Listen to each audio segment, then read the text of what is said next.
Go ahead, if you want to move it towards you. Okay. So it's out of there. Check.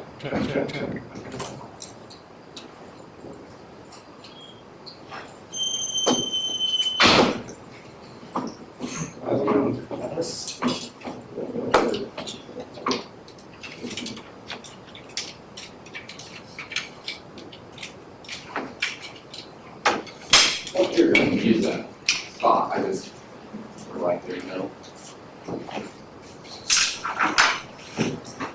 That really long makes a lot, but I don't know how it works. Just thinking about it.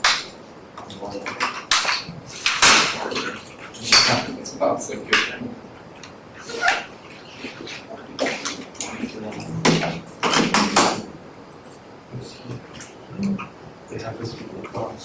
Lights on? We can. I think we just dimmed them while the video is going to be playing. I'll turn it off in the video for us.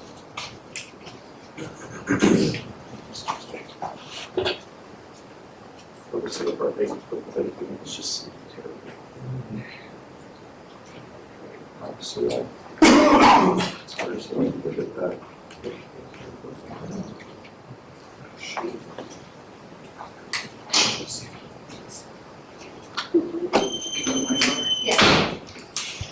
Can I get your mic or something? Alright, it didn't, I haven't actually seen what I said it said to. You grab some headphones. Well, our reporter's doing a live shot. I was 45, so. Oh, okay, so we're all kind of together. You guys are pretty proud of this. Right here. I just wanted to use it just to hold my stuff. I understand. But if I can get closer, I'll get closer.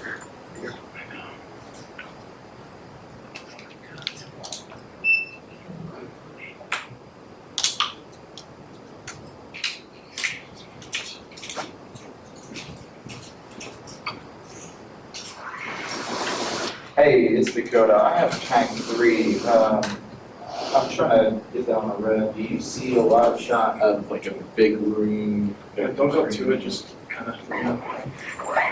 Everything, all right, thank you.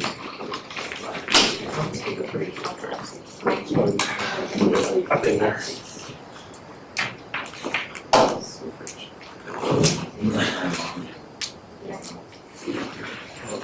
Hey, Alex, it's Dakota. Can you help me with that? Yeah, it's super quiet. There you go. I always say that, but you do, every time. You want white dollars for? It's, that'd be great. Did you actually give me a mic check while you're standing there? Check, 1, 2, 1, 2. Perfect, thank you. Good, anyone else need white dollars? Just a second.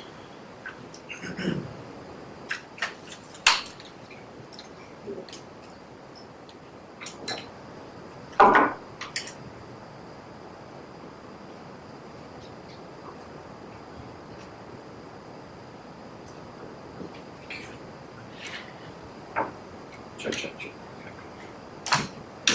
Sorry. It's a big clanky old leg.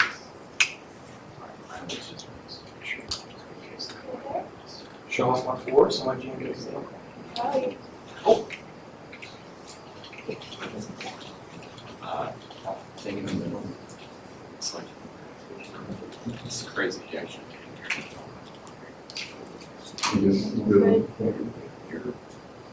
good. I think. You want to check that? Oh, well, I mean, it's supportive rotation. I do need the emotional support. This is all not. I know you did fine. I want to buy.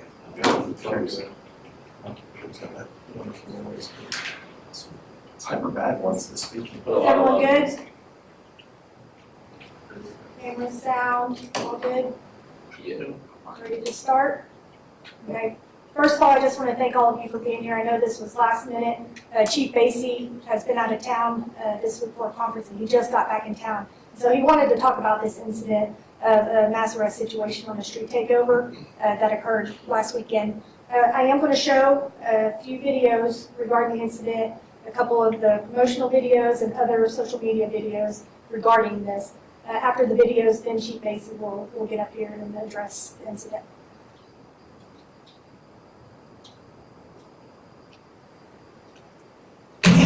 La música.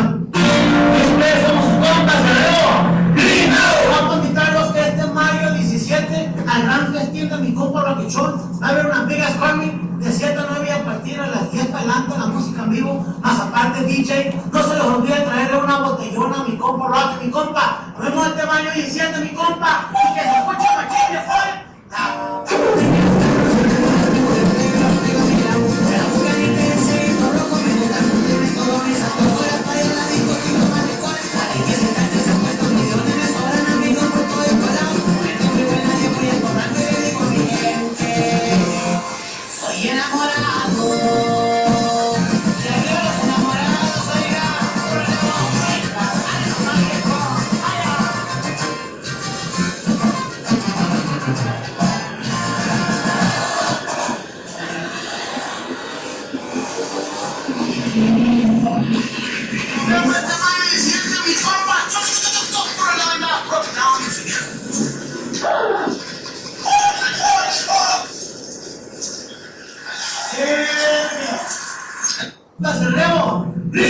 Vamos a invitarlos que este mayo 17 al gran festín de mi compa Roquichón. Va a haber unas megas coming de 7 a 9 y a partir de las 10 adelante la música en vivo, más aparte DJ. No se les olvide traerle una botellona a mi compa Rocky, mi compa. Nos vemos este mayo 17, mi compa. Y que se escuche machín de fuego.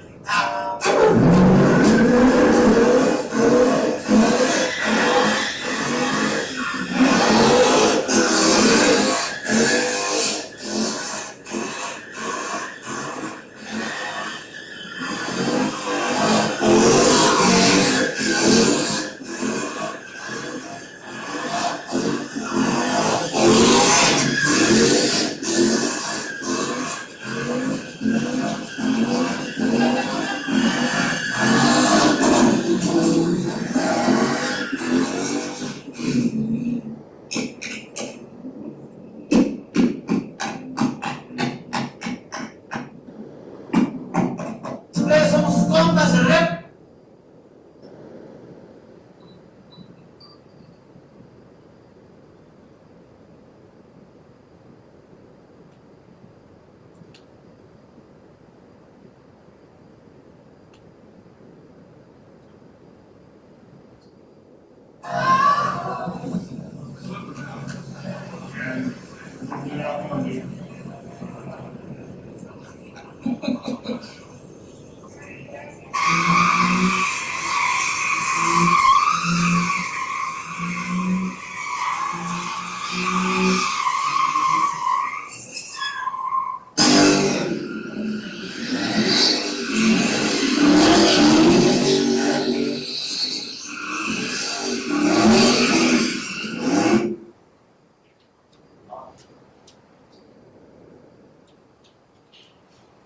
All right, those were the videos. Again, a couple of those were the promotional videos, and then the last bits of videos were there from the event that took place that night prior to the officers getting there.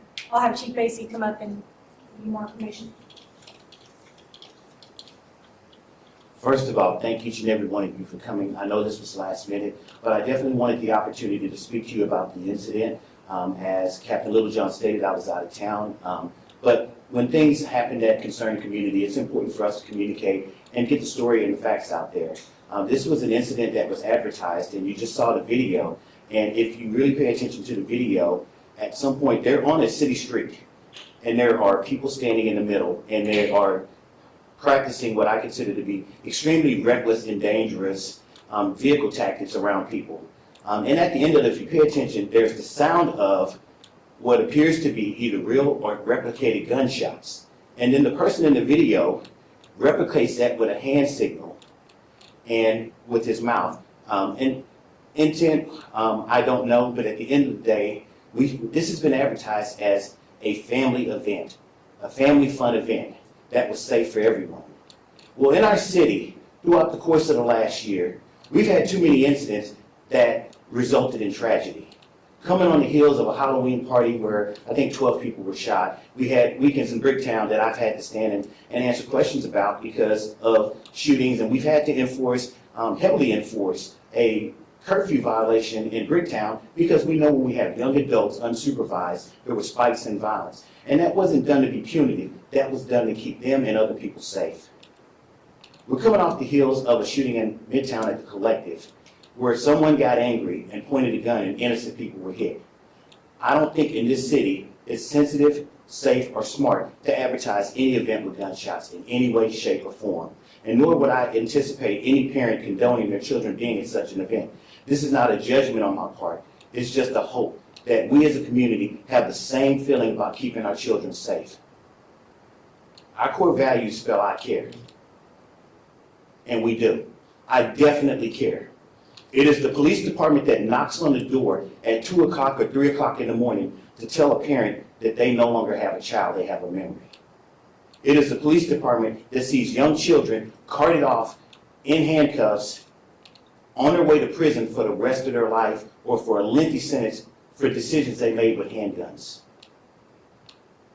I watched the video, and if you pay attention, they're on a public street, and those videos were taken right before the arrival of officers. So there's been statements that none of these things happen on public streets, it was on private property. I can tell you that we were alerted to this event mainly because there was community concern about this type of activity happening in that area. The city has a Vision Zero plan to reduce fatality collisions to zero. Because what we've seen over the years is a spike in serious injury and fatality collisions. And you know it because you cover our traffic enforcement operations all over the city to curtail and change driving behavior to keep people safe, more importantly, keep them alive. So when we see an event that endangers the safety of the public, we feel it's our responsibility to act.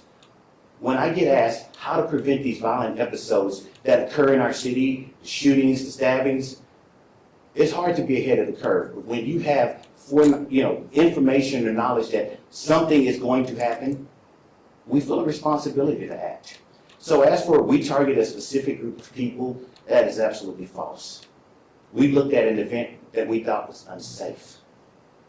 I've stood up to city council and I've stood up in front of cameras and I've said the police department, it takes a village to raise a child, and the police department is part of that village. We have a robust youth outreach effort. I mean, we just opened a gym at the Schilling Center, Skyline Gym with Muscles and Mentors. We have a chess program, a youth business, youth leadership. Even kids that are justice involved in municipal court go through our juvenile intervention program. We mentor them. We care about the children of our community. On the night of this incident, and these are preliminary numbers, I believe there were 2 stolen cars recovered, 8 guns seized, and 3 pounds of illegal narcotics. But this was advertised as a family, safe, and fun event for children. I'm willing to bet that if any parent knew in advance that their children would be in close proximity to vehicles that are driving recklessly, firearms, drugs, and stolen vehicles, they would not have let their children go to this event. But the problem is all too often, families aren't aware of the danger that exists until something happens. Too many times as a police department, we have to tell family things they didn't know about their children. They didn't know that they had some type of gang involvement. They didn't know that they had access to weapons. When we say we're part of the village, we mean we're part of the village. But the most important part of that village are the parents and the guardians of these young people. By taking the actions that we took, it got parents involved, and they were made aware of the environment their children were in. This is not meant to be punitive. We want parents to know that summer is coming in, that we are serious about the safety of our children, the efforts we make in parts of town to keep them safe. We want them to know that everything that their children is doing poses, not everything, but some of the things that they do pose a significant threat, and we want them to be made aware. We want parents to closely monitor activity of their young adults and children, help them with the right decision making. And at the end of the day, I can say that there were probably people like me when I was young who was in a place that didn't know what was going on to the extent of, with no really bad intentions, just good kids, as people have said. And I don't disagree with that at all, because I was one of those. But all too often, isn't that who we lose with stray bullets, or those good kids who should have never been there, who had a bright future? As I reflect on this incident, I had the opportunity to speak with several people throughout the year, and we've been constantly talking, whether it's members of churches, school principals, whether it's people in nonprofit organizations. How do we get ahead of the violent curve that we see with our young people? How do we pull them aside? And we're all pitching in and we're doing our best. Interestingly enough, I spoke with DA Bahena yesterday, and there's been, a lot of concern about the charges that were placed. DA Bahena and I are on the same page, and we discussed this yesterday and came to the same conclusion. The young adults who were charged with unlawful assembly and have no other criminal activity associated with this event, those are all going to be referred to municipal charges. There are other people who may have some other charges, and that's still pending. This is an ongoing investigation. It involved a lot of people, and we're working through it.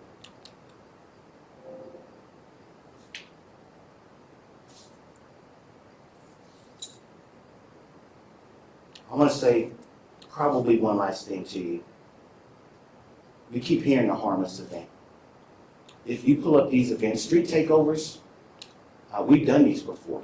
And each time we've done it, we've encountered dangerous individuals. We have. We've encountered other types of crimes afoot. It only takes one disagreement, one spark, one hit car for bullets to fly. It does. We've seen that. But more importantly, if you pull up these videos, you've probably seen it takes one person losing control of a car, and all of those young people that you saw standing on the curb are in jeopardy. It's not safe. It's not safe. We want more for Oklahoma City. We want more for our people. We want more for our kids, especially. They're our future. So thank you for your time today. Does anyone have anything they would like to ask? You mentioned the narcotics found, the guns, stolen vehicles. Are charges working on that kind of thing too, or are you guys going to bring them out anytime or give them to? Yes, we are active. That's an ongoing investigation. This involved a lot of people, a pretty big operation. And so, yes, we are going to, as more information comes available, we'll be happy to share that. Were you guys, sorry, this is throwing me off. I thought I heard two different people. Talk about, you mentioned kind of hearing from the neighborhood about this. Is this something you knew about in advance that this party was going to happen, or did you get calls on it? So again, this is an ongoing investigation, and there's only so much I can divulge, but we were alerted to the fact that this incident could occur. And so we were monitoring and trying to make sure that we were prepared in case it did happen. And so since it was a large group of people, why weren't these people ticketed, instead of just being taken to jail? That's a great question, and I'm sure that a lot of people in the city are asking this question. But it goes back to what I said earlier. If I was a young man and I was someplace I shouldn't have been, or didn't know was a bad place, and the police showed up and I got released, my parents would have never found out about it. I want the parents in Oklahoma City to be informed. I want them to know that their kids are at these events, and I want them to be able to step in moving forward to help them with their decision making. And I don't think the characterization that I've heard that we think they're bad kids, I don't think that at all. I don't. But I want them to have futures, and I don't want that to be cut short. And I want the parents to, all too often again, parents are unaware of the dangers that exist for their children. And if you just let them go, there's a great opportunity missed that parents don't become involved from that point moving forward. We're just starting the summer, and there are going to be a lot of events, a lot of great things in the city, and I just want all of us to do our due diligence to make sure that we're monitoring activities of our children, our young adults, and helping them make healthy choices. And so a bunch of people said that they were zip tied for about, hours, hands swollen. Is that how you typically handle an operation like this that was planned? So when you have an operation that's planned, there's no way to predict in this particular situation how many people are actually going to show up at the event. There might be 2 people, 20, there might be 500. Like I said, this is still an ongoing investigation. With all big operations or any small operations, we always go back and take a look at, and review that and debrief these things. And if we did something wrong, we'll address it and we'll fix it. And so since this was planned, is there any reason why you guys didn't get there before the party started or the gathering or maybe a couple of hours before to prevent people from even showing up? Well, at the end of the day, if people show up to an event and there's no illegal activity at that point, I think, are we justified in telling people they can't hang out or they can't? But given the circumstances, the police officers didn't show up until illegal activity started. I think I'd like to go back to the ticketing versus arrests. I know you mentioned that those people who don't have anything else on their record will move back down to the municipal charge.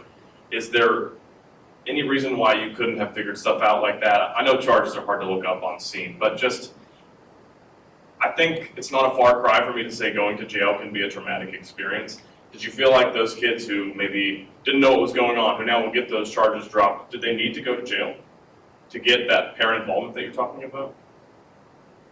Well, to answer your question, my hope is that no one goes to jail, that they're never in a situation where they encounter law enforcement in a negative incident.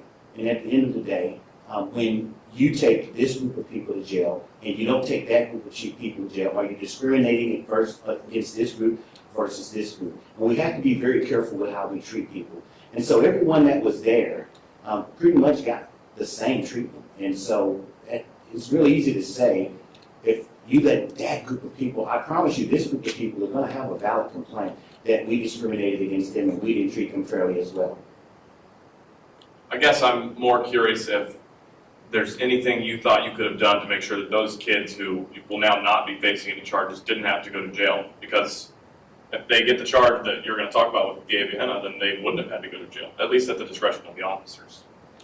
So as I stated earlier, this isn't the first street takeover operation that we've had. We've done this in the city before. And what we've learned is in the past when we actually did do municipal charges, it did not curtail behavior. It did not get the attention of parental units. It did not stop people from planning these events.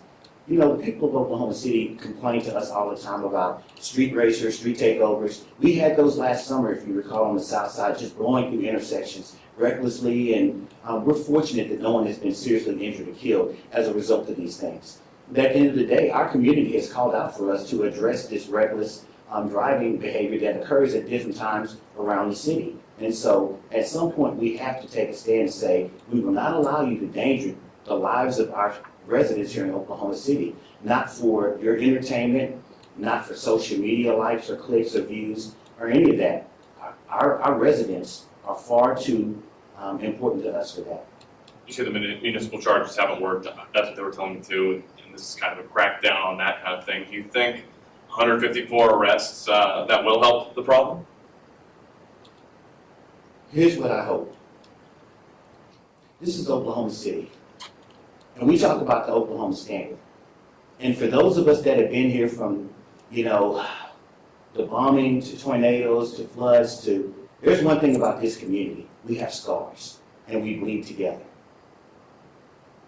And how we have always handled our business in Oklahoma City is together, not apart, not divisively. I'm appreciative to those people who called me. Like I said, there were a few people who called yesterday, and I was able to relay valuable information to them to dispel some of the misinformation that was out there.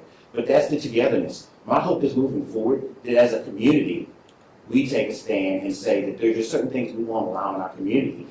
Part of that community is people telling us that this is going to happen because they're worried, they're concerned, they're worried that somebody's going to get hurt.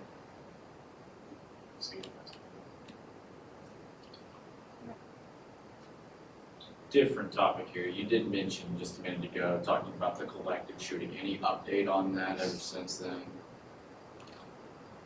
Again, I wasn't prepared for that question. Yeah. That is an active investigation. I can tell you that we're actively working that, and we can probably get you an update at a later time. I do have one last question about how many of these streetcar, takeover things do you guys typically do? Because I know that business owner who was, part of that event said he's had 12 of them in the past. Police have never shown up until this most recent one. So I can't give you an exact number without looking that up. But again, if they're telling you that there was an incident, this time we were alerted because there had been so many and our community was asking for our help. So this wasn't just something we did to isolate one group of people. This was actually a call from our community to respond to something that they were concerned about. You mentioned earlier that you weren't targeting a specific group of people. I know some people in the community have raised concerns because a few people are on ICE detainers. Were you aware that there were any undocumented people in? No, not at all. This was solely an operation to curtail dangerous and reckless driving behavior that endangered the lives of our community. That was simply it. So did the reckless driving pertain to just that area where the incident happened, or was it on other public streets, neighboring streets? I don't have all the details of that. The videos I showed you are actually, those are public streets, and that was just prior to officers arriving. And I think what disturbs me the most is to see how close people were standing to the curb. And just imagine for me, if you will, for a moment, them losing control of that car and what that scene looks like. Again, I'm going to say this to you and to anyone else who's listening. The police department, we're the ones who get to knock on the door and tell a family that they've lost someone. It's one of the most difficult things we do. And any chance we get to get ahead of that and prevent that, we're going to do that. It's challenging to look back at the year we've had and the senseless violence that's occurred at times, because this is a great community. It really is. Oklahoma City is one of the best places in the country to live. And we're going to do everything we can to keep it safe. And when our community calls us and alerts us to things like this, it's them doing their part to keep it safe as well. Have you spoken to any of the families, who had children that were, arrested and taken to jail? Do you know at all what their thoughts are about this and, perhaps if those charges are not pursued? No, ma'am. Again, I just returned to town this afternoon, and I just wanted to make it a priority to speak to you and talk about this incident, because I wanted to clear up a lot of information that didn't seem to be very accurate. Have your officers spoken to those families? I don't have the answer to that as of yet, but you're hearing it directly from me at this point that, and this is actually an active investigation, it's ongoing, but if their only charge was for unlawful assembly and they're not associated with any other criminal charges, then the Abraham is going to refer that to municipal charges. Will we be able to get a copy of those videos that you Yes. showed us? Yes, I will be sending them. Okay. Sending them by Captain email? Littlejohn, Yes. while you're here, do you have an update about the collective shooting? It's just kind of like, It's been 3 it's been weeks. 3 And he mentioned it. There's not an update. Again, it's a very active investigation. We're still trying to determine who the suspect or suspects are. Obviously, we are able to get that information. We would follow up with an arrest, and anytime we do make that arrest, I'll give you an update for that. Thank you.